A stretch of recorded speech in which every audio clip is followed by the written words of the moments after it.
సరే మనం 2014 నుంచి మాట్లాడుకుందాం. అంతకుముందు జరిగిన విషయాలు పక్కన పెట్టేస్తే ఎందుకంటే మీరు ఆంధ్రప్రదేశ్ రాజకీయాలు ఎక్కువగా ఇన్వాల్వ్ అయి ఉన్నారు కాబట్టి. సో ఆంధ్రప్రదేశ్ రాజకీయాల్లో పాలకులు, పరిపాలన. ఇప్పుడు నా ఫ్రెండ్ ఇప్పుడు మన ఛానల్ హెడ్ ఉన్నారు కదా సతీష్ గారు.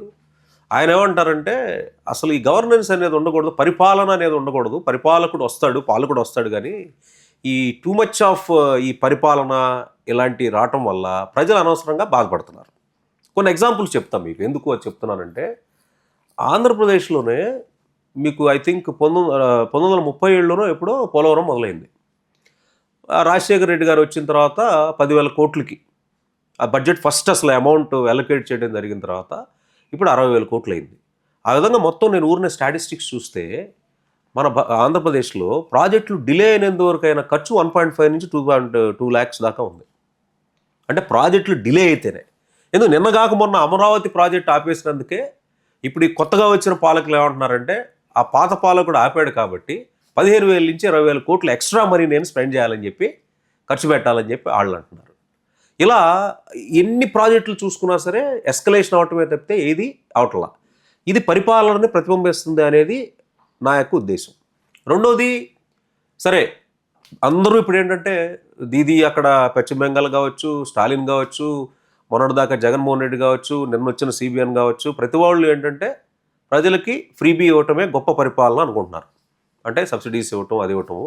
2,50,000 కోట్లు ఇచ్చి ప్రతి మనిషి గుండెల్లో నిలబడిపోయాడు జగన్మోహన్ రెడ్డి అనేది ఆ రోజుల్లో చెప్పింది. మరి దానికి రిటర్న్గా డెట్ ఎంత వచ్చింది?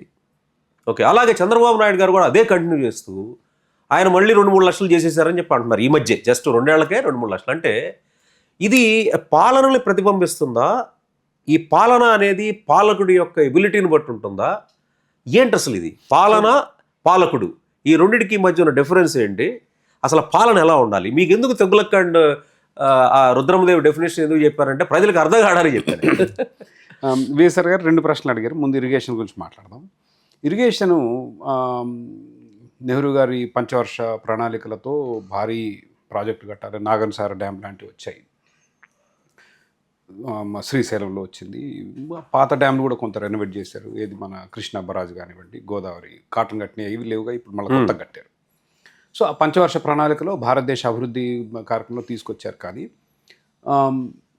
నేను రాష్ట్ర సమైక్యత కొరకు పోరాటప్పుడు కొంత పరిశోధన చేస్తే తేలింది ఏంటంటే మనకు ఎన్ని లక్షల ఎకరాలు అయితే పెద్ద ప్రాజెక్టులలో వచ్చాయో భూమి మన కల్టివేషన్లోకి, ఇరిగేషన్లోకి ఏదైతే తీసుకొచ్చామో అన్ని లక్షల ఎకరాలు చెరువుల్లో పోయాయి, మునిగిపోయి. చెరువులు వ్యవసాయం పోయింది. మన నెంబర్లు మీరు అంటే నేను ప్రిపేర్ అయ్యి రాలేదు కాబట్టి తెలియదు. 10 లక్షల ఎకరాలు వచ్చాయి అనుకుందాం. ఈ పెద్ద పెద్ద ప్రాజెక్టుల కింద 10 లక్షల ఎకరాలు చెరువుల కింద పోయాయి. సో మీరు సాధించింది ఏం లేదు. అంటే సాగు చేసే ఏరియా పెద్ద లేదు, ఇక్కడ పోయింది, ఇక్కడ వచ్చింది. ఓకే. సో బట్ చెరువుల కింద వ్యవసాయం చేయడం చాలా ఖరీదు తక్కువ. ఇప్పుడు మంచి ఎగ్జాంపుల్ ఇస్తాను. కాళేశ్వరం 1,50,000 కోట్ల రూపాయలు, 1,50,000 కోట్ల రూపాయలు, సంవత్సరానికి 10,000 కోట్ల రూపాయల వడ్డీ కడుతున్నారు.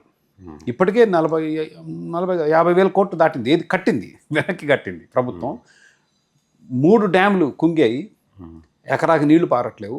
ఏం చేయాలో తోచని పరిస్థితి. అంటే ఇది పాలనా లోపం అంటారా?